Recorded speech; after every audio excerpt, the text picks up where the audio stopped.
अस्सलाम वालेकुम guys, welcome to Excel class. आज हम ज़रा डिटेल में देखने वाले हैं अपनी चीज़ों को आज, और कुछ नई चीज़ों को भी देखेंगे वीडियो कप के अलावा कि प्रैक्टिकल सिनेरियोज को किस तरह से हम डील कर सकते हैं। और जैसे कि आप देख सकते हैं कि कुछ हमारे पास डाटा अवेलेबल है और इस डाटा से हमने कुछ रिज़ल्ट एक्सट्रैक्ट करना है। किस तरह से करेंगे, पहले हम डाटे को समझ लेते हैं, रिक्वायरमेंट समझ लेते हैं कि क्या ये डाटा हमें कह रहा है। गाइस, ये डाटा अगर आप किसी क्लाइंट पे जाएंगे ऑडिट के लिए, मिलेगा आपको ये डाटा। यहाँ तो बहुत छोटा है, वहाँ पे ज़्यादा मिलेगा। क्राइटेरिया तो वहाँ पे सेम ही यूज़ होगा जो मैं आपको बताऊँगा। हाँ, अगर आप कहीं पे जॉब करते हैं तो सैलरीज़ के अगर सेक्शन में जॉब करते हैं या एम्प्लॉय कन्वर्सेशन में करते हैं तो आपके लिए ये बहुत इंपॉर्टेंट हो सकता है। आपको कोई क्लाइंट ये डाटा प्रोवाइड करता है कि आप मुझे कुछ रिजल्ट्स जनरेट करके दे दें, तो वहाँ पे भी आपको ये इसकी बहुत ज़्यादा हेल्प मिलने वाली है। तो गाइज़, इस तरह है, पहले हम डाटे को समझें। हमारे पास नेम है एम्प्लॉयज़ के, जेंडर है, एड्रेस, क्वालिफिकेशन, जॉब टाइटल और बेसिक सैलरी। बेसिक सैलरी है हमारे पास एम्प्लॉयज़ की। इसको हम पर मंथ सैलरी भी कह सकते हैं। ठीक है, पर मंथ में यहाँ पे लिख देता हूँ, ये हमारे पास पर मंथ सैलरी हो गई जनाब। और इसको हम एनुअल सैलरी में इजीली कन्वर्ट कर सकते हैं, मल्टीप्लाई बाय 2 करके। यहाँ पे हमने इनकी टैक्स डिडक्शन निकालनी है। ठीक है, टैक्स डिडक्शन निकालनी है और यहाँ पे फिर हम नेट सैलरी निकालेंगे और इनकी कुछ डिडक्शन है, कुछ लोन लिया होगा, कुछ खाना खाया होगा वहाँ पे कैंटीन से, उनकी कुछ चार्जेस होंगे और फिर जो नेट पे बनती होगी हम उनको दे देंगे। समझ आ गई आपको इस बात की? चलें गाइस, तो अभी हम गाइस करने ये वाले हैं, तो हम ये अभी देखेंगे कि किस तरह से हम ये रिज़ल्ट निकालें। और हमारे पास तो अभी कुछ रेट्स ही नहीं है टैक्स के। पहले तो हमने ये देखा था कि यहाँ पे फॉर एग्जांपल यहाँ पे मैं आपको कह रहा हूँ कि वी लुकअप ही लगेगा, लेकिन यहाँ पे प्रॉब्लम ये है कि ये जो हमारे पास सेकंड शीट आ रही है ना, इसमें हमारे पास ये डाटा अवेलेबल है जहाँ पे टैक्स की स्लैब्स दी हुई हैं।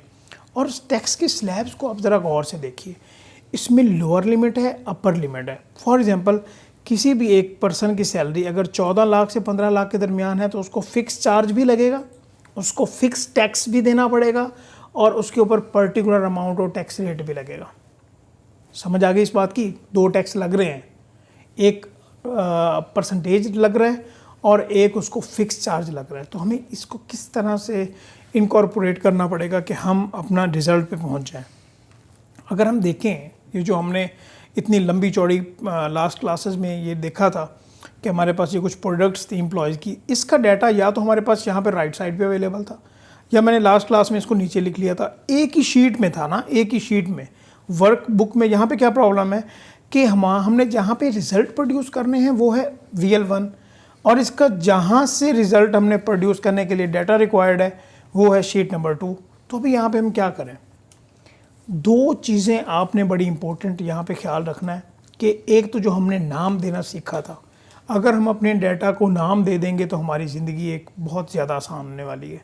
ये पहले आपको पता होना चाहिए। दूसरे नंबर पे फॉर एग्जांपल ये मैं स्टार्ट करते हैं, अपनी वर्किंग स्टार्ट करते हैं, इज़ इक्वल टू, ये हमारे पास बेसिक सैलरी है। पहले तो हम इसको एनुअल सैलरी में करेंगे, मल्टीप्लाई बाय 12। ये हमारे पास आ गई, क्या आ गई हमारे पास? एनुअल सैलरी आ गई। गाइस, कोई मसला तो नहीं है, समझ आ रही है ना इस बात की? और हम इन दोनों को क्या करेंगे, चलो इसकी जो डेसिमल वाला साइन है इसको आप इग्नोर करें, फिलहाल कोई ऐसी मसले वाली बात नहीं है। और टैक्स डिडक्शन निकालनी है हमने। अच्छा, टैक्स डिडक्शन की अगर बात करें तो उसमें 2 चीज़ें हैं, एक है फिक्स चार्ज, एक है परसेंटेज। तो हमें यहाँ पे 2 चीज़ें निकालनी हैं और दोनों चीज़ें हम वी लुकअप के फॉर्मूला से निकालेंगे।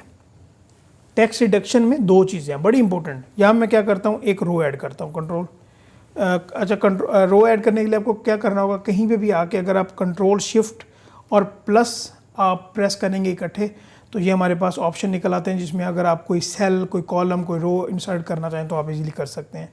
एंटर करें, ये हमारे पास क्या हो गया, यहाँ पे एक हमारे पास रो इंसर्ट हो गई। मैंने रो इंसर्ट क्यों की है ये अभी आपको पता चल जाता है। और यहाँ पे मैं एक और कॉलम इंसर्ट करता हूँ, कंट्रोल प्लस, और यहाँ पे कॉलम, यहाँ पे ये हमारे पास कॉलम बन गया।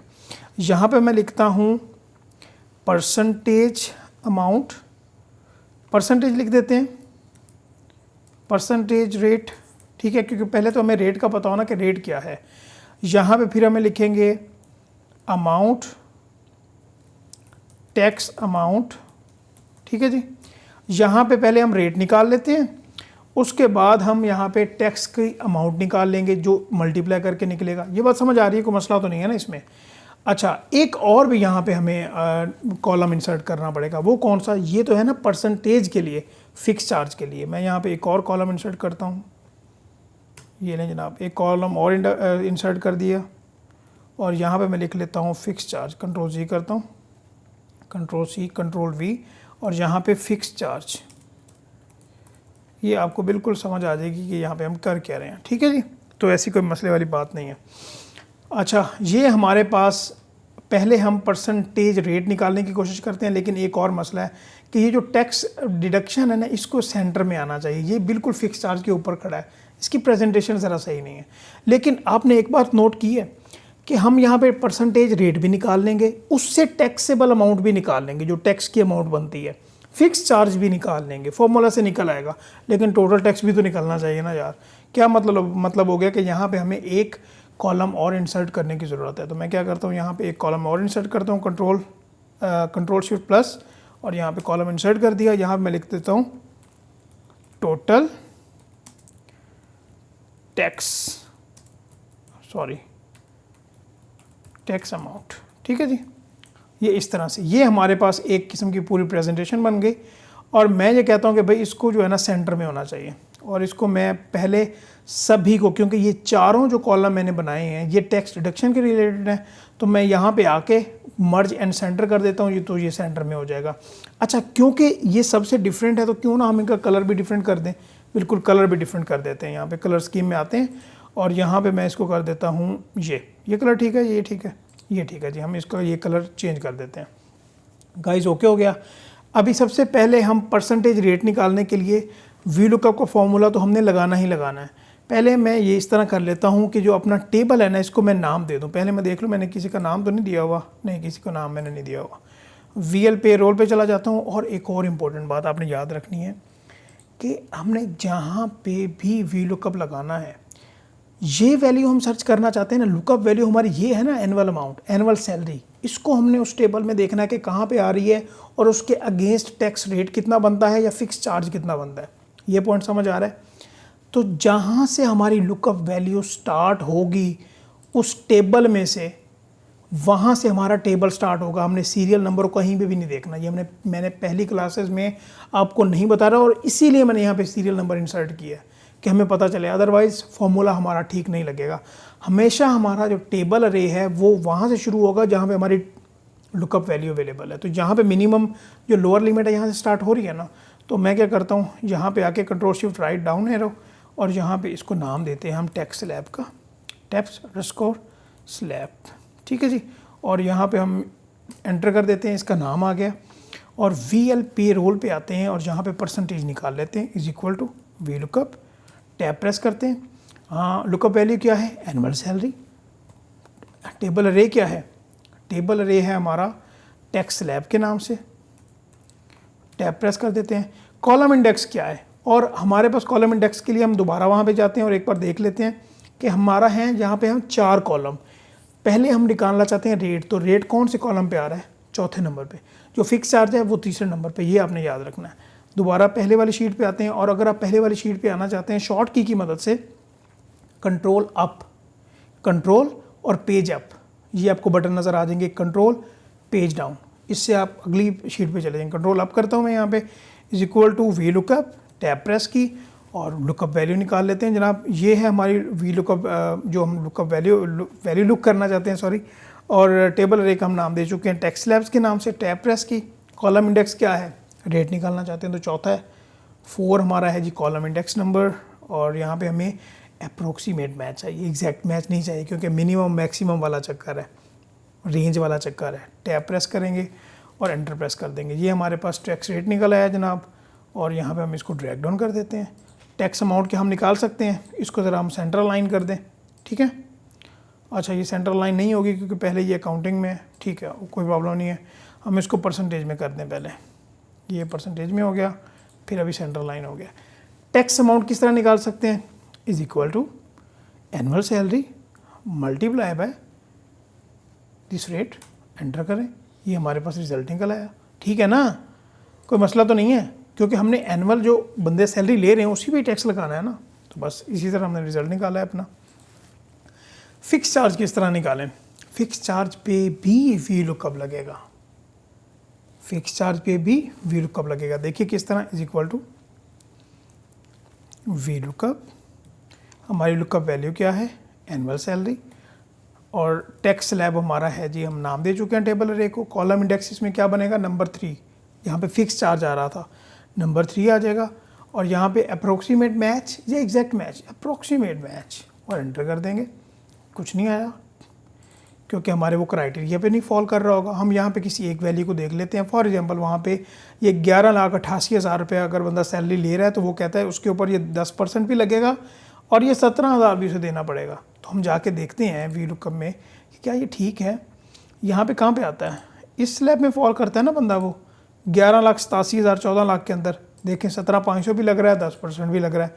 मतलब हमने क्या किया कि अपना फॉर्मूला सही लगाया। यहाँ पे अगर हम अमाउंट चेंज करें तो क्या रिजल्ट में फ़र्क पड़ता है? देखते हैं। ये 7,20,000 है ना, 7,20,000 पे कोई फिक्स चार्ज नहीं है, तो मैं यहाँ पे इसको कर देता हूँ 5 मिलियन। ठीक है जी, ये ले जनाब। इसके ऊपर 28% भी लग रहा है और 6 लाख भी लग रहा है। मतलब एक बार अगर अपनी आप शीट को फॉर्मूलाज लगा दें तो फिर आपने सिर्फ उसमें फिगर्स चेंज करनी है, तो कोई ऐसी मसले वाली बात नहीं होने वाली हमें। कंट्रोल जी प्रेस करता हूँ मैं गाइस, और इसके बाद यहाँ पे हम टोटल टैक्सेबल अमाउंट कैसे निकालेंगे? टोटल टैक्स अमाउंट, वो टैक्सेबल है कि जहन में उतर गया है मेरे, तो इस वजह से बार बार ये वर्ड आ रहा है। Tax amount plus fix charge. ये टैक्स अमाउंट वो है जो परसेंटेज के हिसाब से निकाली थी, और फिक्स चार्ज वो है जो कि उसने बताया था कि इस पर्टिकुलर अगर स्लैब में फॉल करेगा तो उसके ऊपर फिक्स टैक्स भी देना पड़ेगा। तो हम इन दोनों को ऐड कर लेते हैं। ये हमारे पास आ गया गाइस एक टोटल टैक्स अमाउंट। समझ आ गई? कोई मसले वाली तो बात नहीं होने वाली ना, इट्स दैट सिंपल, कोई मसले वाली बात नहीं है। तो हम क्या करते हैं, नेट सैलरी निकालनी है तो कैसे निकालेंगे? नेट सैलरी गाइस हम इस तरह निकालेंगे कि एनुअल सैलरी जितनी हमारी बनती है और उसमें से हमारा ये टोटल टैक्स अमाउंट कितनी है, एंटर करते हैं, इसको ड्रैग डाउन करते हैं जनाब, ये रिज़ल्ट आ गया। और यहाँ पे नेट पे आ जाते हैं कि भाई यहाँ पे उसने डिडक्शन भी ली हुई है, ये लोन लिया हुआ है, और ये उसने हमारी कोई कैंटीन से खाना वगैरह खाया था, तो ये चार्जेस हमने काटने हैं। तो हम इजीली अपने रिजल्ट पे चले जाते हैं, is equal to net salary minus loan deduction minus other deduction. ठीक है जी, और यहाँ पे हम ड्रैग डाउन कर लेते हैं, ये हमारे पास रिज़ल्ट आ गया। ऑल्ट इक्वल टू ये टोटल आ गया, और इसको आप जो भी कलर देना चाहें दे दें, और ये हमारे पास कंट्रोल बी कर दें, ऑल्ट HOI, और ये हमारे पास कुछ इस तरह से प्रेजेंटेशन बन गई। इसको हम थोड़ा सा और भी डिफरेंट एंगल से देख सकते हैं। वो किस तरह? पहले तो आप ये देखें कि इज इक्वल टू, अगर मैं करता हूँ नेट सैलरी माइनस, ये हमारे पास 2 सेल है ना, लोन डिडक्शन अदर डिडक्शन। अगर ज़्यादा सारे सेल्स होते तो फिर हम क्या करते हैं, इस तरह कर सकते हैं कि यहाँ पे दिस सेल नेट सैलरी वाला जो सेल है माइनस सम, टैब प्रेस करेंगे और यहाँ पे इन दोनों सेल्स को सिलेक्ट कर लेते हैं, ब्रैकेट क्लोज करेंगे और एंटर करेंगे, ये हमारे पास रिजल्ट आ गया। मतलब क्या कि बना, यहाँ पे F2 करके देखें। पहले हमने सम का फॉर्मूला, पहले हमने कहा कि L6 में से सम करके इन 2 वैल्यूज़ को डिडक्ट कर दो, ये हमने सिंपल काम किया। तो कोई मसला तो ये इसमें नहीं है ना, कोई भी मसला नहीं होना चाहिए, इट्स दैट सिंपल। अच्छा, तो यहाँ पे एक और तरीका मेरे जहन में आ रहा है, वो भी आपको बताना ज़रूरी है कि हमारे पास ये कम से कम डाटा नज़र आए, और ये जो हमने इतना बड़ा ये जंजाल मचाया है इसको भी हम बिल्कुल समेट लें कि एक ही फार्मूला में हमारे ज़्यादा फार्मूले लग जाएँ। तो अभी हम जल्दी जल्दी उसको देखते हैं कि हमारे पास कौन सा ऐसा तरीका अवेलेबल है। पहले तो मैं क्या करता हूँ कि इसको पूरे को डिलीट कर देता हूँ। ये डिलीट करेंगे तो हमारे पास रिजल्ट्स में चेंजेस आएंगी। ठीक है जी, और F2, ठीक है, ये फार्मूलाज लगे में कोई ऐसी मसले वाली बात नहीं है। तो मैं क्या करता हूँ, पहले तो इसका मर्ज एंड सेंटर वाला ख़त्म कर देता हूँ, और उसके बाद मैं सभी एक सेल एक कॉलम को रहने देता हूँ, बाकी कॉलम्स को उड़ा देता हूँ। ठीक है, और यहाँ पे मैं एक रो को भी उड़ा देता हूँ, अभी ये रो का काम नहीं है। यहाँ पे मैं लिखता हूँ टैक्स अमाउंट। अभी आपने ये देखना है कि मैं एक, अभी आपने ये देखना है कि गाइस मैं एक यहाँ पे सेल में एक फॉर्मूला लगा के किस तरह रिजल्ट निकालता हूँ, आपने देखना। फिर is equal to V lookup लगाया, लुकअप वैल्यू क्या है, एनुअल सैलरी, टेबल अरे हमारा क्या है जी, टैक्स स्लैब टैब प्रेस की, कॉलम इंडेक्स क्या है, पहले हम रेट का निकाल लें ना, परसेंटेज रेट वाला 4। क्या देखना चाहते हैं, अप्रोक्सीमेट मैच, ओके। यहाँ पे हम करेंगे ब्रैकेट क्लोज, एंटर करेंगे, ये तो हमारे पास परसेंटेज आ गई। इसी कॉलम को F2 करें आप, परसेंटेज आ गई, ये रिजल्ट निकल आया, ठीक है। यहाँ पे मैं करता हूँ भाई इसको मल्टीप्लाई कर दो, मल्टीप्लाई कर दो किसके साथ, ये जो हमारे पास यहाँ पे ये वैल्यू आ रही है, यहाँ पे थोड़ा सा एक्चुअली ये ज़रा फॉर्मूला हमारा इस तरफ हो गया। यहाँ पे ये जो G5 आ रहा है, ये एनुअल सैलरी G5 ही है ना, इसको मैंने सिलेक्ट किया है मल्टीप्लाई बाय G5। दोबारा देखें ज़रा, इसको मैं एस्केप करता हूँ, F2 करें, ठीक है जी। F2 जब हमने इसको यहाँ पे कर दिया, फॉर्मूला यहाँ पे ना थोड़ा सा क्यों नहीं इस तरह शो हो रहा, मैं यहाँ पे कुछ इसको ज़रा सेटिंग कर लूँ इसकी, ज़्यादा बेहतर कुछ हमें नज़र आ जाए, ठीक है, कंट्रोल जी, ठीक है, अभी शायद ये ठीक हो जाए, वरना क्या प्रॉब्लम। मैं इस पूरे सेल को डिलीट कर लेता हूँ एक बार, ये इसको थोड़ा सा बड़ा कर लेते हैं कि फॉर्मूला एक्चुअली जो है ना हमें ज़्यादा बेहतर तरीके से समझ आ जाए। Is equal to V lookup, ठीक है जी। लुकअप वैल्यू क्या है हमारी, ये एनुअल सैलरी टेबल, वो हम जो टेबल अरे को नाम दे चुके हैं टैक्स स्लैब का, टेबल कॉलम इंडेक्स है हमारा 4। पहले हम रेट्स को देखेंगे, अप्रोक्सीमेट में ही देखना चाहते हैं, और ये तो हमारा आ गया ना परसेंटेज, और ये बिल्कुल ठीक है, ये कोई मसला इसमें नहीं है। लेकिन इसी को मैं मल्टीप्लाई करना चाहता हूँ कि भाई ये जो एनुअल सैलरी है ना, यहाँ पे ये अगर आप यहाँ पे क्लिक करेंगे दोबारा G5 को, परसेंटेज हमने 5% निकाल ली, अब हम एनुअल सैलरी के साथ उसको मल्टीप्लाई करते हैं, एंटर किया, देखें, और ये कि परसेंटेज साइन में आ रहा है। तो मैं क्या करता हूँ कि पहले इस सब को सिलेक्ट करके ना इसको मैं कर देता हूँ जनरल में, ठीक है। ये हमारे पास 24,000 वैल्यू आ गई, हम यहाँ पे एंटर करते हैं, ये तो हमारे पास वैल्यू आ गई है ना। कौन सी वैल्यू, भला अगर आप गौर से देखें, टैक्स रेट के अतबार से वैल्यू, इसी फॉर्मूला में मैंने फॉर्मूला एडजस्ट करना है। वो किस तरह, F2 करें प्लस वी लुकअप दोबारा से लगाएं। वी लुकअप हमारी वैल्यू क्या है यहाँ पे, ये वाली, क्योंकि वो थोड़ा फॉर्मूला के पीछे आ गया, G5 ही हमारी लुकअप वैल्यू है, कॉमा प्रेस करेंगे, टेबल अरे क्या है, टैक्स स्लैब, ठीक है जी। कॉलम इंडेक्स हमारा फिक्स चार्ज के लिए क्या था, नंबर 3, और कॉमा प्रेस करेंगे, अप्रोक्सीमेट मैच चाहिए, बिल्कुल अप्रोक्सीमेट मैच चाहिए, और यहाँ पे हम करेंगे इसको क्लोज, और ये करेंगे यहाँ पे एंटर, और यहाँ पे ये तो चेंज नहीं हुआ, क्या मसला आया। हम इसको ड्रैग डाउन करते हैं और आपने देखना है कि क्या रिजल्ट यहाँ पे चेंज हो रहा है या नहीं हो रहा। नहीं जनाब, पहले यहाँ पे ये क्या आ रहा था, 136,000 आ रहा है यहाँ पे, अभी देख कंट्रोल ही करता हूँ, ये देखें कितना है, 1,18,000, मतलब यहाँ पे चेंजेस आ रही हैं। फॉर एग्जांपल यहाँ पे मैं चेंज करता हूँ एनुअल सैलरी में, यहाँ पे मैं कर देता हूँ 3 मिलियन, तो क्या चेंज आती है, देखें जनाब, बिल्कुल चेंज आई है। तो इस तरह से अगर मैं एक सेल में भी डुअल फार्मूला लगाना चाहूँ, तो यहाँ पे अगर आप यहाँ पे देखें, यहाँ पे इस बार में तो मैंने यहाँ पे 2 वी लुकअप लगाए हैं। पहले मैंने वी लुकअप लगाया परसेंटेज के लिए, उसको मैंने मल्टीप्लाई कर दिया ये G5 के साथ, यहाँ पे तो G7 हो गया ना, क्योंकि मैं नीचे आ गया हूँ 2 सेल, G5 के साथ मल्टीप्लाई कर दिया, टैक्सेबल अमाउंट निकल आई। फिक्स चार्ज के लिए दोबारा वी लुकअप लगा दिया, सिंपल इज़ दैट। यहाँ पे मैं क्या करूँगा, नेट सैलरी अगर मैं निकालना चाहता हूँ तो कैसे निकालूँ, is equal to annual salary minus tax amount, और यहाँ पे आप करें ड्रैग डाउन, और ये देखें हमारे पास वही रिजल्ट निकल आया एग्जैक्टली। तो कोई मसला तो नहीं है ना इसमें। यहाँ पे हम देखते हैं कि क्या फॉर्मूला हमारा ठीक लगा हुआ है, जी बिल्कुल सही लगा हुआ है, और ये हमारे पास इसे एग्जैक्टली हमने यहाँ पे फॉर्मूला लगा लिया। अच्छा गाइज़, आई होप कि आपको यहाँ पे मज़ा आया होगा, कोई मसला नहीं हुआ होगा। एक और चीज़ मैं आपको बताना चाहता हूँ, वो अपने गौर से देखनी है। फॉर एग्ज़ाम्पल यहाँ पे मैं ये कर देता हूँ कि मैं दोबारा अपने मास्टर डाटा पे एक बार आ जाऊँ, एक चीज़ बता के फिर मैं आगे मूव करता हूँ, ठीक है।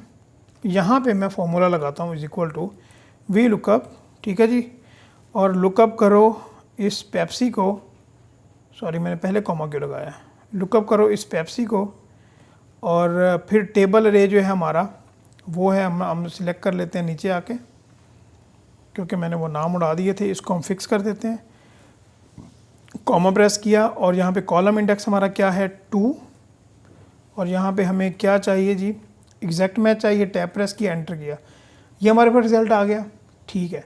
लेकिन एक और तरीका भी है, वो देखिएगा किस तरह, is equal to V lookup. यहाँ पे अभी मैं पेप्सी वाले सेल को सिलेक्ट नहीं करूँगा, मैं पेप्सी ही लिखूँगा, देखिएगा ज़रा, PEPSI पेप्सी मैंने लिखा है यहाँ पे, ये मैंने VLOOKUP वैसे लिख दिया ना, ठीक है। और यहाँ पे मैं दोबारा आके इस टेबल को सिलेक्ट करता हूँ, ठीक है। इसको मैं फिक्स करता हूँ, कॉमा प्रेस करता हूँ, कॉलम इंडेक्स हमारा 2 और यहाँ पे हम एग्जैक्ट मैच चाहते हैं, टैब प्रेस की, एंटर किया, लेकिन यहाँ पे गलत आया, रिज़ल्ट हमारा नहीं आया। वो क्यों नहीं आया देखिएगा। हम नेम से भी एक्सेल में सर्च कर सकते हैं, बट वो ये कि एक्सेल को नाम की समझ नहीं आती, तो वहाँ पे वो कहता है कि अगर आप नेम से कोई चीज़ सर्च करना चाहते हो ना, तो उसको इन्वर्टेड कॉमास में लिख दो, तो फिर मुझे समझ आ जाएगी। तो मैंने क्या कि पेप्सी के राइट साइड पे भी और लेफ़्ट साइड पे भी मैंने इन्वर्टेड कॉमास लिख दिया और एंटर किया। देखिए अभी हमारे पास रिजल्ट ठीक आया। ये मैंने क्यों बताया, मैं आगे जाके आपको बताता हूँ, जो कि मैंने अभी आपको बताना है। बड़ी इम्पोर्टेंट एक्सरसाइज अभी हम करने वाले हैं, और इसको समझिएगा ज़रा गौर से। अगर आप इसको समझ गए ना, तो वैसे तो हर चीज़ ही इम्पोर्टेंट है, लेकिन ये बहुत इम्पोर्टेंट है आजकल के टाइम में। ऐसा कोई बंदा नहीं है अकाउंट्स के रिलेटेड, फाइनेंस के रिलेटेड, जिसको बैंक स्टेटमेंट से काम ना पड़ता हो, चाहे आप ऑडिट फॉर्म में हैं, जॉब पे हैं, वट कहीं पे भी हैं। और आजकल अगर हम देखें तो कंपनीज़ की तरफ से ये अभी रिस्ट्रिक्शन कह रहा हूँ कि अलाउ कर दिया है बैंक वालों ने कि आप सॉफ्ट में भी बैंक स्टेटमेंट हमसे ले सकते हैं। बैंक रिकॉन्सिलिएशन तो हर जगह पे बनती है कि हमारे पास क्या बैलेंस आ रहा है और बैंक स्टेटमेंट में क्या आ रहा है, चेक के मुताबिक, ये तो हम ज़रूर देखते हैं ना, ये तो रूटीन की बात है। इसके अलावा तो क्या कहते हैं कि हम आगे बढ़ ही नहीं सकते। तो गाइज़ अगर मैं अगली नेक्स्ट शीट पे जाऊँ कंट्रोल डाउन से, तो यहाँ पे हम देख सकते हैं कि मेरे पास ना चेक नंबर आ रहे हैं, और मैंने अपनी जो भी मेरे कंपनी सॉफ्टवेयर यूज़ करती है, चाहे वो SAP है, ओरेकल है, क्विक बुक्स है, वट जो भी है, तो यहाँ पे मैंने ना एक रिपोर्ट एक्सट्रैक्ट की है, और मैं बैंक यहाँ पे ना रिकॉन्सिलिएशन बनाना चाहता हूँ कि मैंने यहाँ पे चेक नंबर एक्सट्रैक्ट कर लिए कि चेक नंबर मेरे पास ये आ रहे हैं, और as per my company balance मेरे पास ये अमाउंट्स आ रही हैं। तो मैं ये देखना चाहता हूँ कि क्या मेरी जो अमाउंट्स हैं और बैंक की अमाउंट्स हैं, क्या वो मैच करती हैं, क्या उनमें कोई प्रॉब्लम तो नहीं आ रही। तो हम क्या करें यहाँ पे, क्या हम ऐसा एक फार्मूला लगा सकते हैं जिसकी बेसिस पे हम इनको रिकंसाइल कर लें। और अभी आपने यहाँ पे देखना है कि हमारे पास डेट अवेलेबल है, डिस्क्रिप्शन है, डेबिट है अमाउंट, क्रेडिट है और बैलेंस है। ये तो हमारे पास आ रहा है बैंक का डाटा। तो हम यहाँ से किस तरह से अपना रिजल्ट निकालें, क्या हमारे पास कोई ऐसा फार्मूला अवेलेबल है? जी बिल्कुल, फार्मूला तो है, VLOOKUP से ही हमने रिज़ल्ट निकाला है। तो निकालने की कोशिश करते हैं। पहले हम अपने डाटे को ज़रा अरेंज कर लें। हमने अभी दूसरी शीट पर रिज़ल्ट निकालना है, और पहली शीट पे से हमने जो है ना वो डाटा सिलेक्शन करनी है, जो हमारा टेबल अरे होगा। तो टेबल अरे के लिए देखें, यहाँ पे हमारे पास चेक नंबर आ रहा है 1241। सबसे पहले हम देखें कि यहाँ पे कोई 1241 के नाम से कोई चेक है भी सही या नहीं। तो मैं सबसे पहले क्या करूँगा, कंट्रोल F प्रेस करूँगा, 1241 और एंटर प्रेस करेंगे कि क्या यहाँ पे ये आ रहा है या नहीं आ रहा। तो बिल्कुल यहाँ पे ये हमें बता रहा है कि भाई ये देखें 1241 आ रहा है, यहाँ पे हमारे पास चेक आ रहा है, ठीक है। और हमने देख लिया कि हाँ ये हमारे पास आ रहे हैं, जो नहीं होंगे उसको भी हम देख लेंगे। तो किस तरह से हम रिकॉन्सिलिएशन कर लेते हैं। मतलब ये हो गया कि जो हमारी लुकअप वैल्यू है वो कॉलम 2 से स्टार्ट हो रही है, तो हम क्या करेंगे, जो हमारा डेट वाला कॉलम है उसको फारिग करवाएंगे, हम बिल्कुल भी भूल जाएंगे। मैं इसको सिलेक्शन करता हूँ सबको, और मैंने इसको नाम दे दिया बैंक अंडरस्कोर स्टेटमेंट, ठीक है जी। इसकी समझ आ गई आपको, कोई प्रॉब्लम तो नहीं है, ओके हो गया। तो गाइज़ अभी मैं करता इस तरह हूँ कि इसको मैंने नाम दे दिया, और यहाँ पे हम फॉर्मूला अभी लगाने की कोशिश करते हैं, इज़ इक्वल टू VLOOKUP। और मैं क्या देखना चाहता हूँ, मैं इस चेक नंबर को देखना चाहता हूँ, ठीक है। चेक नंबर देखें आप, टेबल अरे को हम नाम दे चुके हैं, बिल्कुल नाम दे चुके हैं। और टेबल अरे में हमारा क्या नाम है जी, यहाँ पे टेबल अरे में हम बैंक स्टेटमेंट हमने नाम दिया है। दूसरे नंबर पे आ रहा है, टैब प्रेस किया। कॉलम इंडेक्स क्या है, पहला ही कॉलम इंडेक्स है भाई, नंबर 1। पहले हमारा जो कॉलम है वहाँ पे आ रहा था, नहीं सॉरी, हम अमाउंट्स कहाँ से निकालना चाहते हैं, अमाउंट हम निकालना चाहते हैं जी, यहाँ पे हम आएंगे और पहले देखेंगे, ये तो हमारा था ना ये वाली अमाउंट। तो हम क्या देख रहे होंगे, पहले आप ये गेस करें, यहाँ पे हम कौन सी वैल्यू देखेंगे, हम डेबिट वाली देखेंगे या क्रेडिट वाली देखेंगे। हम डेबिट वाली उठाएंगे कि हम देखेंगे कि हमारा जो डिडक्शन हो रही है वो किस तरह से हो रही है, ठीक है जी। इज़ इक्वल टू VLOOKUP, और इस चेक नंबर को हम देखना चाहते हैं। टेबल अरे को हम बैंक स्टेटमेंट नाम दे चुके हैं, और कॉलम इंडेक्स हमारा बनता है 2। और यहाँ पे हमें क्या चाहिए, अप्रोक्सीमेट मैच है, एग्जैक्ट मैच। भाई अगर हमें अमाउंट्स रिक्वायर्ड हैं बैंक स्टेटमेंट की क्या है और हमारे पास हमारे जो मैनेजमेंट सिस्टम है, सॉफ्टवेयर है, उससे हमने जो रिपोर्ट एक्सट्रैक्ट की है उसके मुताबिक क्या है, तो हमें एग्जैक्ट अमाउंट निकालनी पड़ेगी ना, तो फिर ही तो हम डिफरेंस पे पहुँचेंगे। तो हमें क्या करना होगा, यहाँ पे एग्जैक्ट मैच में मैंने आया, टैप प्रेस की, ब्रैकेट क्लोज की और एंटर किया। लेकिन यहाँ पे यार ये क्या मसला है, ये रिज़ल्ट ठीक नहीं आ रहा। फॉर्मूला भी हमने ठीक लगाया है, क्या मसला है, A2 भी है, ये हमें चाहिए, बैंक स्टेटमेंट नाम दे चुके हैं, फॉल्स चाहिए, तो क्या गलती क्या है, गलती है, समझिए इसको। कंट्रोल पेज अप, पहले जो भी हम फॉर्मूले लगा रहे थे, यहाँ पे फॉर एग्जांपल यहाँ पे आ जाएं, तो क्या जो अमाउंट हमने देखनी थी यहाँ पे देखनी थी, या हमने यहाँ पे देखनी थी, या मास्टर डाटा इसमें देखनी थी, तो क्या इस तरह किसी वैल्यू के दरमियान में कोई अमाउंट इस तरह लिखी हुई आ रही थी। अगर मैंने ये वाला देखना है, फॉर एग्जांपल चेक नंबर मैंने ये देखना है, मैं एक एग्जांपल लगा रहा हूँ कि 6036 देखना है हमने, तो पीछे सारी वैल्यू जो लिखी हुई है उसको हम क्या करें, वो तो हम रिमूव नहीं कर सकते, ये तो बड़ा सुबह से शाम हो जाएगी, और हम इस तरह तो या तो मैनुअली बैठ के, जिस तरह से वो टिपिकली होता है, हाँ जी ये वैल्यू कहाँ पे आ रही है। मैं फ़नी स्टोरी बताऊँ कि जब मैं बहुत पहले मेरा पहला क्लाइंट था, और cash and bank mostly students को दिया जाता है एरिया, तो क्या हुआ कि मुझे ये बता दिया कि हाँ ये ट्रांजैक्शंस आप मैच करें बैंक स्टेटमेंट से ना, तो मैं फ़िज़िकली देखी जा रहा हूँ, एक एक को हाईलाइट कर रहा हूँ कि यहाँ पे आ रहा है, इनके सिस्टम के मुताबिक ये ठीक है, ये ठीक है, ये रिकॉर्ड ठीक है। तो भाई आप यकीन करें कि मुझे सीनियर ने कहा कि ठीक है लगा रहा है भाई, लगा रहा है। मैं 1/4 तक भी नहीं पहुँच पाया पूरे एक दिन में, और वो दिन मेरा बहुत ज़्यादा हेक्टिक गुजरा था, वो आज तक दिन मुझे नहीं भूलता। और शाम को मुझे सीनियर ने बताया था कि भाई ये ऐसे काम करना है। मैंने कहा चलें ठीक है, चलें, मुझे तो पता चल गया, लेकिन मैं आज ही आपको बता रहा हूँ कि इस मुसीबत से किस तरह से जान छुड़वानी है। चलें जी, हम क्या ऐसा फार्मूला लगाएं जनाब, हम फार्मूला ये लगाएंगे, मैं अगली शीट पर जाता हूँ, और ये फार्मूला हमारा ठीक नहीं है। यहाँ पे मैं F2 प्रेस करता हूँ, ये जो हमने यहाँ पे वैल्यू लुकअप किया ना हमने, ये वाली लुकअप वैल्यू, इसके पीछे वैल्यूज़ अवेलेबल हैं टेबल अरे में। तो एक्सेल को हमें कुछ समझाना पड़ेगा, वो किस तरह।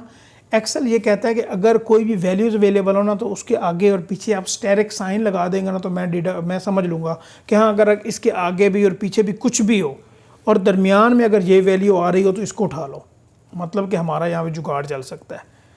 शिफ्ट, और यहाँ पे आप यहाँ पे स्टेरिक साइन लगाएं, मल्टीप्लाई वाला, दोबारा देखें, एंटर करें, लेकिन फिर वो कह रहा है कि नहीं भाई ये तो गलत है। अच्छा, अभी एक्सेल का मसला ये है कि वो मैंने आपको याद है बताया कि वो पेप्सी के इर्द गिर्द आपने वो इन्वर्टेड कॉमर्स लगाने हैं। तो एक्सेल को यही नहीं पता कि अगर आपने यहाँ मल्टीप्लाई या ये स्टेरिक साइन लगाना है किसी सेल के साथ, तो भाई उसको इन्वर्टेड कॉमर्स में लिखो, हर स्टेरिक को। तो मैं दोनों स्टेरिक को इन्वर्टेड कॉमर्स में लिखता हूँ। यहाँ पे इन्वर्टेड कॉमा लगाया, फिर यहाँ पे इन्वर्टेड कॉमा लगाया, फिर यहाँ पे इन्वर्टेड कॉमा लगाया, और फिर यहाँ पे भी इन्वर्टेड कॉमा लगाया, कि स्टेरिक के दोनों तरफ मैंने इन्वर्टेड कॉमर्स लगा दिए। फिर करते हैं, फिर कहते हैं नहीं भाई अभी भी ठीक नहीं है, तो क्या करें। वो कहता है कि भाई अभी आपने स्टेरिक को एक सेल के साथ जोड़ा है। स्टेरिक को, ये जो हम स्टेरिक हैं उनको एक A2 एक सेल लिया है ना, ये वाला जो है एक सेल है। अगर आप इसको किसी सेल के साथ जोड़ना चाहते हो ना, तो गाइज आपको करना ये होगा कि यहाँ पे आप एंड का साइन ज़रूर लगाएं। तो मैं यहाँ पे शिफ्ट, और यहाँ पे आप कौन सा एंड है, शिफ्ट और 7 आप प्रेस करेंगे तो एंड का साइन आएगा, और यहाँ पे भी शिफ्ट का साइन, मतलब कि सेल के इर्द गिर्द आप एंड का साइन लगा दें, और ये टोटल हमारा फॉर्मूला बनता है। इसको मैं एंटर करूँगा तो मेरे पास रिजल्ट आ गया। समझ आइए आपको इस बात की या नहीं, दोबारा से रिपीट करता हूँ। डिलीट करें इसे, is equal to V lookup, ये हम सेल लुक करना चाहते हैं, बैंक स्टेटमेंट हमारा टेबल अरे का नाम है, हम यहाँ पे कॉलम इंडेक्स हमारा 2 है, डेबिट अमाउंट हमने देखनी है, हमने एग्जैक्ट मैच देखना है। लेकिन यहाँ पे हमारा रिजल्ट क्यों नहीं सही आ रहा, क्योंकि एक्सेल कहता है कि भाई जिस सेल को भी आप देखना चाहते हो उसके इर्द गिर्द अगर वैल्यूज़ हैं तो स्टेरिक साइन लगाओ, अदरवाइज मुझे कुछ नहीं पता। तो स्टेरिक साइन लगाया सबसे पहले हमने, फिर एक्सेल कहता है कि भाई अभी भी मुझे कुछ नहीं पता, स्टेरिक को भी मैं नहीं जानता, इन्वर्टेड कॉमास में लिखो इसे, इन्वर्टेड कॉमा, यहाँ पे भी इन्वर्टेड कॉमा, यहाँ पे इन्वर्टेड कॉमा, और यहाँ पे भी। फिर कहता है कि भाई इन दोनों स्टेरिक साइन को अगर सेल के साथ मिलाना है तो फिर एंड प्रेस करो, एंड यहाँ पे भी और यहाँ पे भी, एंटर प्रेस किया, ड्रैग डाउन किया is equal to this one minus this one, और यहाँ पे हमने क्या किया, ड्रैग डाउन, और ये हमारे पास क्या कहते हैं easily alt is equal to, और ये हमारे पास गाइस रिजल्ट निकल आया। अभी आप ये देखें कि अगर मेरे पास एक बैंक स्टेटमेंट में 5000 लाइन्स भी अवेलेबल है, सॉफ्ट में डाटा अवेलेबल है, मैंने मैनेजमेंट से डाटा अवेलेबल कर लिया है सॉफ्ट में कि मुझे चेक नंबर बता दो रिकॉन्सिलेशन में, कितना टाइम मुझे लगेगा, मैं इजीली इनको देख सकता हूँ। और यहाँ पे अगर आप एज ए एम्प्लॉय देखें तो अभी आपको सिर्फ 1 2 3 इन 3 अमाउंट्स को देखना पड़ेगा रिकॉन्साइल करने के लिए। पहले तो आपको एक एक देखनी पड़ती ना, हाँ ये चेक नंबर पहले आ कहाँ पे रहा है, फिर उसकी वैल्यू क्या है, और उस वैल्यू की हमारी बैंक स्टेटमेंट में कितनी वैल्यू आ रही है, तो उसमें डिफरेंस कितना आ रहा है। इसको कहते हैं कि किस तरह से आपने प्रैक्टिकली चीज़ों को देखना है। समझ आई गाइस आपको या नहीं आई? चलें, ग्रेट हो गया। अच्छा, यहाँ पे एक और चीज़ मैं आपको बताना चाहता हूँ, वो भी मैं पीछे चल के ही बता देता हूँ, उसके बाद हम नेक्स्ट मूव करते हैं अपना। फॉर एग्जांपल यहाँ पे तो हमने पेप्सी सिलेक्ट किया था, ना यहाँ पे, मैं यहाँ पे मिरिंडा लिख देता हूँ। अच्छा ठीक है, मिरिंडा मैंने लिख दिया। नाम मिरिंडा हमारे वो उस यहाँ पे आ रहा है, ये देखें ना, यहाँ पे आ रहा है, और ना हमारे यहाँ पे कहीं पे भी आ रहा है। सिर्फ हमने ये देखा कि मिरिंडा अगर हम सर्च करें तो क्या हमारे पास रिज़ल्ट आएगा, तो कहाँ से आना था रिज़ल्ट, जब वो हमारे वो सैंपल में नहीं है, वो टेबल अरे में नहीं है, वो कहता है ये वैल्यू है ही नहीं। लेकिन ये एन बड़ा अनप्रोफेशनल लग रहा है। इसको हम प्रोफेशनल वे से अगर इसको लिखना चाहें तो वो किस तरह से लिखेंगे, कौन सा ऐसा फार्मूला हो पहले गाइस। और यहाँ पे अगर आप यहाँ से ये देखें, ये एरर हमें शो कर रहा है, तो यहाँ पे ये बता रहा है कि वैल्यू नॉट फाउंड एरर, कि भाई ये वैल्यू है ही नहीं, आप क्या देखना चाहते हो इधर। भाई सिंपल मैं यहाँ पे F2 प्रेस करूँगा, ये फॉर्मूला आप ऐसे ही लगा रहने दें, और यहाँ पे आप लिखें जी इफ़ एरर, इफ़ ई लिखा आपने, एरर आ गया, आपने टैब प्रेस कर देनी है। इफ़ एरर का मतलब ये है कि भाई ये जो वैल्यू है, पहले हमारा फॉर्मूला ठीक लगा हुआ है, अगर ये वैल्यू ठीक है फिर तो ठीक है। हाँ, अगर ये वैल्यू यहाँ पे ठीक नहीं होती तो आप कॉमा प्रेस करें।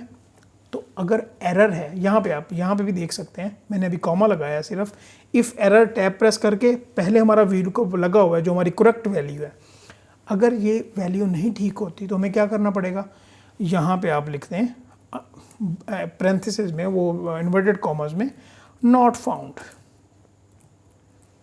फाउंड लिखते हैं इन्वर्टेड कॉमर्स में, ब्रैकेट क्लोज करें, एंटर करें। ले जनाब, पहले एन आ रहा था, अभी नॉट फाउंड आ रहा है। ये आपको समझ आई कि आप इजीली इफ़ एरर की मदद से अपनी प्रेजेंटेशन को और ज़्यादा बेहतर बना सकते हैं। ये आपको बात पता होना बहुत ज़रूरी थी। अभी गाइस हम आगे मूव फॉरवर्ड करते हैं और हम देखते हैं कि फॉर एग्जांपल यहाँ पे हमने 2 बहुत इंपॉर्टेंट फंक्शंस के बारे में देखने लगे। एक तो मैच का, ठीक है, मैच हम पिछली क्लास में देख चुके थे, और फिर इंडेक्स का। ये इंडेक्स मैच का इतना इम्पोर्टेंट फंक्शन है कि आप यकीन नहीं कर सकते। और ये भी प्रैक्टिकल एग्जांपल, मैं प्रोक्योरमेंट ऑडिट पे गया था। आप कहेंगे कि यार मैं साथ साथ अपनी कहानियाँ भी सुना रहा हूँ, ये आपको पता होनी चाहिए। इस प्रोसेस से आपने गुजरना है। चाहे आप जॉब पे हैं तो जॉब पे आपको ये टास्क मिल सकता है, ऑडिट पे हैं तो फिर तो मिल ही जाएगा यार, कहीं ना कहीं आपको ये देखना पड़ सकता है। प्रोक्योरमेंट ऑडिट था, और क्या होता था कि फॉर एग्जांपल अगर वो ट्रांसफार्मर्स मंगवा रहे हैं, मेरी एक जिस तरह से डिस्कोस होती है ना, लेस्को फेस्को, इसका ऑडिट था प्रोक्योरमेंट ऑडिट। अगर वो ट्रांसफार्मर्स इंपोर्ट कर रहे हैं ना, तो उन्होंने काफ़ी ज़्यादा बिडर से वैल्यू लेनी होती थी कि भाई हमें बताओ तो सही कि क्या आपकी वैल्यू क्या है, आपका मतलब कि क्या रेट है आपका, और फिर उनका एनालिसिस करना, फिर मिनिमम निकालना, और फिर उनको ऑर्डर देना। ये तरीका होता था। फॉर एग्जांपल आप यहाँ पे ये देखें कि किसी भी कंपनी को 12 प्रोडक्ट्स चाहिए, और उन्होंने जहाँ पे जॉब एडवर्टीज़मेंट की कि भाई मुझे ये प्रोडक्ट चाहिए, और मुझे वेंडर जो है ना, वेंडर 1 2 3 4, मुझे आप अपनी एप्लीकेशन दो, ठीक है, मुझे आप डॉक्यूमेंट दो, बताओ मुझे कि आप कितना रेट मुझे दोगे, मुझे अगर ये प्रोडक्ट चाहिए। तो काफ़ी ज़्यादा वेंडर्स ने मुझे दिया।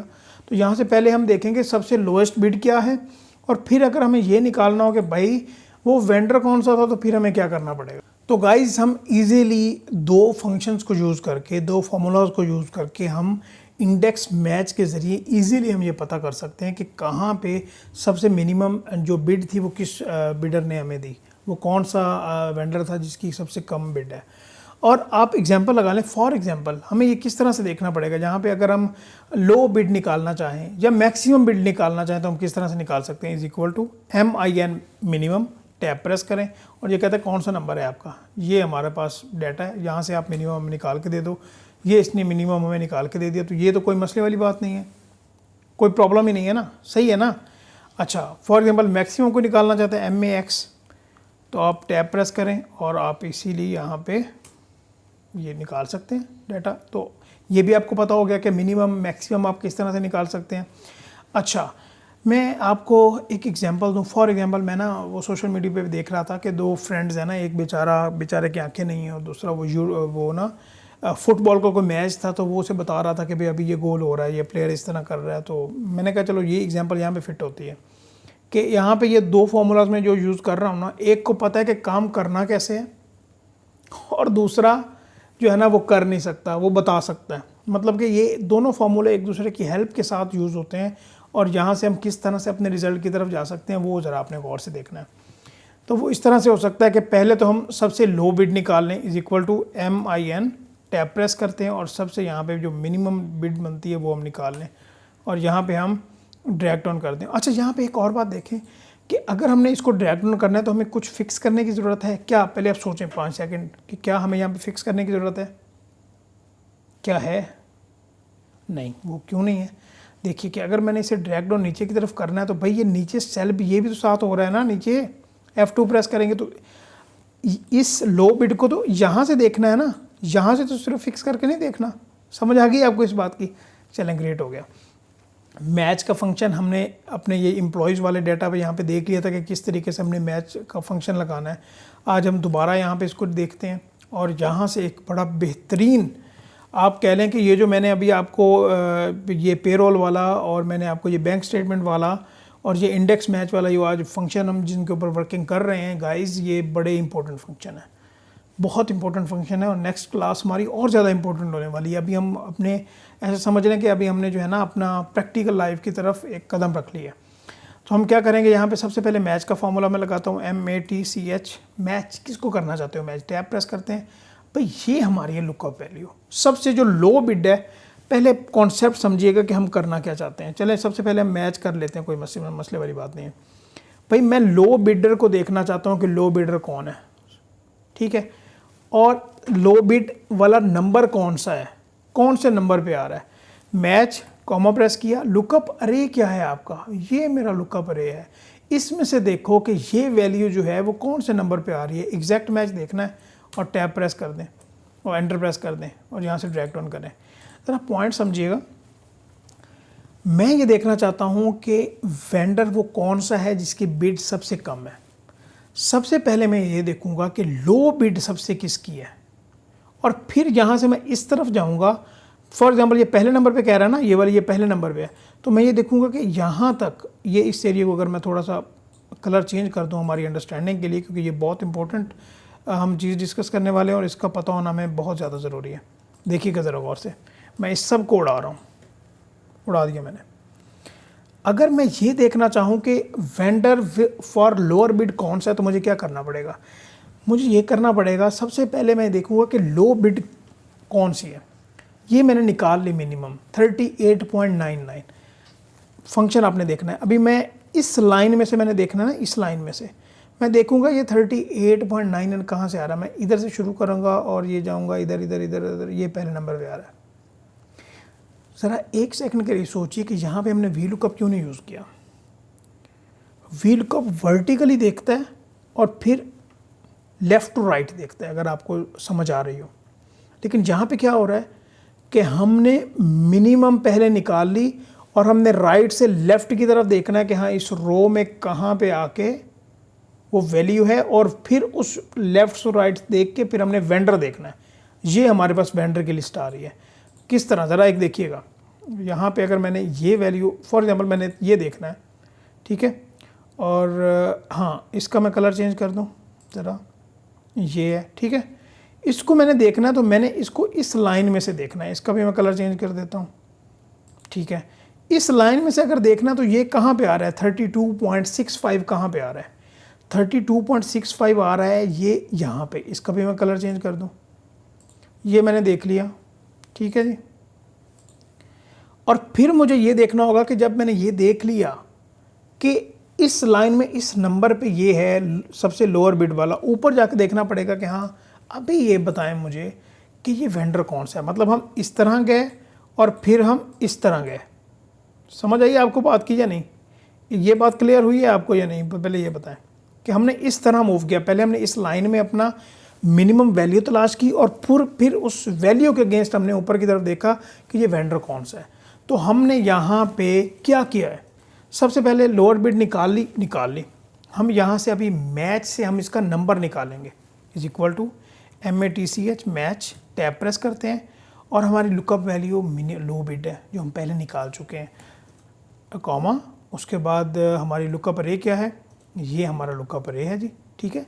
वेंडर 1 से लेके वेंडर 5 तक देख लो, और जहाँ पे 5000 भी हो तो आप सिलेक्ट कर लें, कोई ऐसी मसले वाली बात नहीं है। छोटा डाटा रखने के मकसद ये है कि आपको स्क्रीन पे विजिबल हो और समझ आ रही हो कि हम यहाँ पे कर क्या रहे हैं। कॉमा प्रेस किया, एग्जैक्ट मैच चाहिए, टैब प्रेस करते हैं, एंटर करते हैं, ये हमारे पास नंबर आ गया। और अगर हम इसको देखना चाहें कि क्या ये हमारा नंबर ठीक आया तो हम देख सकते हैं। फॉर एग्जांपल यहाँ पे ये कह रहा है जी जो हमारे पास लोअर बिडर है वो दूसरे नंबर पे है, तो दूसरा नंबर कहाँ पे आ रहा है 35 पॉइंट ये, और ये आप देख सकते हैं कि बिल्कुल यहाँ पे ये वैल्यू यही है दूसरे नंबर पे, और इसके अगेंस्ट अभी हमें देखना होगा कि वेंडर कौन सा था। तो गाइज जिस तरह मैंने आपको बताया कि ये फॉर्मूले एक दूसरे को हेल्प आउट करेंगे, तो अभी हम देखते हैं कि जो मैच का फंक्शन है वो किस तरह से इंडेक्स को सपोर्ट कर सकता है। और मैच की वजह से हमने एक नंबर तो देख लिया कि ये इस रो में इसका ये नंबर है। मे बी आप इनके जो क्या कहते हैं कि इसकी वजह से परेशान हो रहे हों, हम इसकी ज़रा जो है ना वो नंबर्स जो पहले इसकी सेटिंग थी वैसे ही कर देते हैं, ठीक है। और इसको भी हम पहले कलर जो है उसका चेंज कर दें, जो पहले कलर है यहाँ पे फॉर्मेटिंग जो है वो उसकी सेम कर दें यहाँ पे, ठीक है जी। और यहाँ पे जो फॉर्मेटिंग है उसको यहाँ पे कर दें, फॉर्मेटिंग हमारे पास ठीक हो गई। अभी हम ये देखते हैं कि एक दूसरे को ये किस तरह से सपोर्ट कर सकते हैं। हमने पहले आइडेंटिफाई कर लिया कि ये पर्टिकुलर रो में सबसे लोअर बिडर कौन सा है, वो कौन से नंबर पे आ रहा है। अभी हमने उसके अगेंस्ट ऊपर जाके देखना है कि वो वेंडर कौन सा है। हम भी देखिएगा क्या हो रहा है। यहाँ पे F2 प्रेस किया, आप मैच पे आएंगे और यहाँ पे इज इक्वल टू के आगे लिखेंगे IND और इंडेक्स आ गया, टैब प्रेस आप करें। जब हमने यहाँ पे इंडेक्स ये लिखा तो यहाँ पे आगे फॉर्मूले में हमें ये कह रहा है कि आपका अरे क्या है, आप किस अरे में से आइडेंटिफाई करना चाहते हो। भाई मैं इस अरे में से करना चाहता हूँ, ये जो वेंडर 1 2 3 4 5 तक है, ठीक है। उसके बाद मैंने लगाया कॉमा प्रेस कर दिया। आगे वो कह रहा है रो नंबर बताओ। रो नंबर तो हम पहले बता चुके हैं मैथ के फॉर्मूला में ना, अगर आप देखें इसमें दो फंक्शन है। एक अरे बता रहा है कि भाई आप अरे किस अरे में से रिजल्ट चाहते हो, और फिर जो हमने वैल्यू निकाली है मैच वाली वो कौन सी रो में से देखना चाहते हो। हम वैल्यू भी निकाल चुके हैं जो मिनिमम है, और वो रो पहले हम आइडेंटिफाई कर चुके हैं कि ये रो है। इस पॉइंट का समझ आया आपको? कोई मसले वाली बात नहीं है, समझ आ गया। हम यहाँ पे करते हैं, यहाँ पे आके एंटर, और यहाँ पे ये पूछता है कि हाँ यार आपने एंड पे ब्रैकेट्स नहीं लिखी, वो लगा लें। उन्होंने कहा ओके भाई लगा दो, आप खुद ही लगा दो। ये देखें जनाब रिजल्ट आ गया। ड्रैग डाउन करते हैं, लेकिन यहाँ पे क्या हुआ, यहाँ पे तो वैल्यू आ रही है यार, ये क्या मसला है। मतलब यहाँ पे हमने कहीं ना कहीं गड़बड़ी की है, उसको देख लेते हैं। F2 करते हैं, ये तो बिल्कुल ठीक है। ये पहली हमारी ये जो वैल्यू है ये सिलेक्टेड है ऊपर वाली, और दूसरी वाली ये सिलेक्टेड है। हम दूसरे जहाँ पे गलती है वहाँ पे आते हैं। यहाँ पे क्या हुआ, जो हमारा वो अरे था, इंडेक्स वाला अरे था, वो तो नीचे आ गया। मतलब ये कि हम उसको फिक्स करना पड़ेगा, क्योंकि हमें तो वो वेंडर्स रिक्वायर्ड है ना, तो उनको फिक्स कर लेते हैं। अपने बेसिक फार्मूला में आते हैं, F2 प्रेस करते हैं, और यहाँ पे हम क्या करते हैं कि ये जो हमारा अरे था हम उसको फिक्स कर लेते हैं F4 की मदद से, और एंटर करते हैं, और यहाँ पे हम ड्रैग डाउन कर देते हैं कि ये हमारे पास इजीली रिजल्ट आ गया। गाइस ये देखें, आप इसको 2-3 बार प्रैक्टिस करें। हम इसको डिफरेंट एंगल से भी देखेंगे कि डिफरेंट एंगल की मदद से हम किस तरह से इंडेक्स मैच का फंक्शन यूज़ कर सकते हैं। ये एक बिल्कुल स्टार्ट है। और फॉर एग्जांपल आप इसी तरह लगाएं कि अगर एक कंपनी की, जिस तरह मैं आपको इन्वेंट्री की एग्जांपल दे रहा था, अगर किसी कंपनी की बहुत सारी प्रोडक्ट हैं और उसको अपने बिडर में जाना पड़ता है, देखना पड़ता है कि कहाँ से जो है ना हमें कम रेट मिलेगा या क्वालिटी की चीज़ मिलेगी, कुछ भी डिफरेंट क्राइटेरियाज हो रहे होते हैं, तो हमारे पास क्या बेस्ट ऑप्शन अवेलेबल होता है। तो इस पर्टिकुलर फार्मूला की मदद से हम इजीली अपने रिज़ल्ट तक पहुंच पाते हैं। तो मैच का फंक्शन हो और इंडेक्स का, ये दोनों फंक्शन एक दूसरे को हेल्प आउट करके तो हमारे पास एक रिज़ल्ट जनरेट कर देते हैं। तो अब गाइज आज हमने क्या देखा है, पहले ये देखें। आज हमने एक तो ये एरर वाली बात देख ली, और हमने ये पेरोल की लिस्ट पूरी बना ली कि जिस तरह से हमने अपने एम्प्लॉयज़ को पे करना है तो उसमें क्या क्या चीज़ें इन्वॉल्व होती हैं। दूसरी शीट से डाटा किस तरह से उठाना है। बैंक स्टेटमेंट वाला बहुत इंपॉर्टेंट फैक्टर था, और साथ ये जो इंडेक्स मैच वाला, ये आपको कहीं ना कहीं बहुत ज़्यादा हेल्प आउट करेगा अगर आप इसकी एडवांस इम्प्लीकेशन अपने दिमाग से करते हो तो। ठीक है गाइज़, तो आई होप कि आपको बेहतर लगा हो। हम नेक्स्ट क्लास में मिलते रहेंगे। अल्लाह हाफ़िज़।